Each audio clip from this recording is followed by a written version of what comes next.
Well, today we introduce you to a Tampa Bay scientist who's made it a personal goal to spread her passion for the environment. Our station scientist Leigh Spann joins us now with the story. Yeah, you know what? Dr. Tracy Fanara is in a unique position to combine her two passions, environmental conservation and truthful communication, in a way she hopes will leave the earth better for the future. How similar are sea lions to lions? That's Dr. Tracy Fanara, known as Inspector Planet. Her love of the environment blossomed at the University of Florida, where she graduated with a bachelor, a master's, and a PhD. The minute I got into environmental engineering, I realized that they are the true superheroes of the world. They provide clean water, air, and food. She also realized it was important to educate others. So while I was in grad school, I realized my friends were throwing trash out their car window. And I started asking questions like, where do you think that goes? So she started a crusade to inform and bridge the divide between scientists and the public. So that's where I fell in love with communication, and I made my first video, Inspector Planet. Since then, she's worked with Mythbusters. The first episode, we did an ejector seat. We ejected a passenger sideways. It was from a Fast and Furious movie. And a show called Animal Outtakes. It's really cool, like testing out the crab crushing force and seeing how much bacteria a dog's mouth has. Dr. Fanara currently works at Mote Marine Lab, and her crusade to educate others continues. Everything in the world is connected, and no one could get out of the responsibility of making an impact.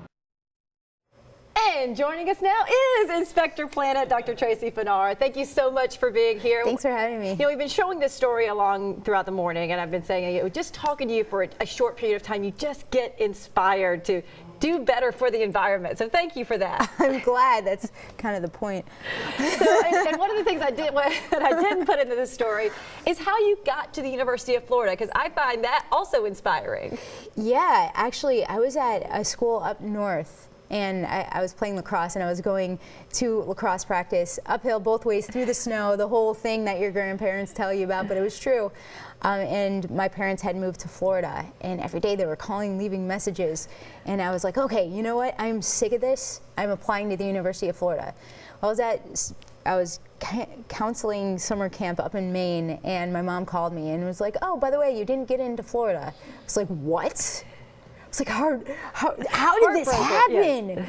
So all of a sudden I decided that that's where I wanted to go. So I took my transcripts, went over to the University of Florida, and knocked on every door until I found somebody. And I was like, you can't reject this.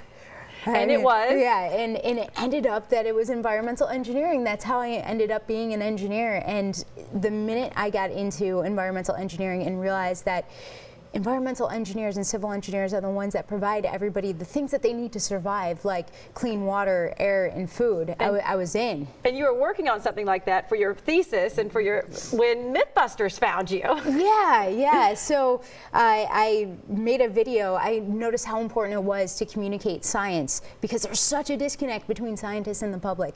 So I made a video called Inspector Planet with a student filmmaker, and she's still working with me now. And what is Inspector Planet's mission? To extend humanity's time on Earth. The Earth will be here long after us. It's how long we're able to stay here and how we preserve our natural resources that really say how long we have. Yeah. Well, Inspector Planet, I follow you on Instagram. You have some amazing ways to make science experiments really fun and exciting. So we want to follow you on Instagram at Inspector Planet, and hopefully you'll get to come back and show us some of those experiments yourself. Thank you so much for joining us. Thank you. All right, it's time for traffic on the 8s.